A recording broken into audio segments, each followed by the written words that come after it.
En réponse à la crise énergétique, le gouvernement a annoncé récemment une augmentation du budget alloué à ce qu'on appelle MaPrimeRénov'. Ce sont ces aides qui permettent d'isoler les logements et donc de réduire la facture. Des aides qui sont aujourd'hui peu utilisées par les Français qui seraient concernés. En cause, un reste à charge qui reste, vous allez le voir, assez conséquent, mais aussi un dossier extrêmement complexe à monter. Reportage Ludovic Romanins et Thierry Valta. Faire appel uniquement à une entreprise labellisée RGE. Demander les aides avant d'avoir signé un devis.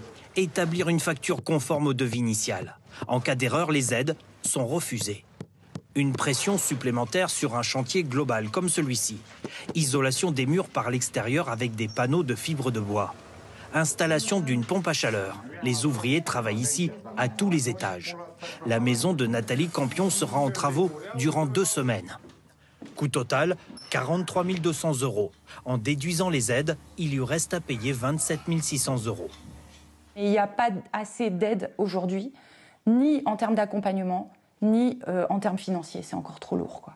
Et c'est indispensable. Et ça peut faire baisser les bras. Oui, complètement. Une rénovation pourtant nécessaire. La maison, en parpaing, date de 1959. Elle passera de la classe énergétique G à B. Une installation globale, rentable au bout de 15 ans. Réduire drastiquement les consommations d'énergie, c'est ce qu'on cherche. Plutôt que de produire d'une autre manière l'énergie, on préfère effectivement l'économiser, comme ça il y a moins de problèmes. 5 millions de résidences principales sont encore considérées comme des passoires énergétiques. La France s'est lancée dans un immense chantier de rénovation qui devrait prendre plus de 30 ans.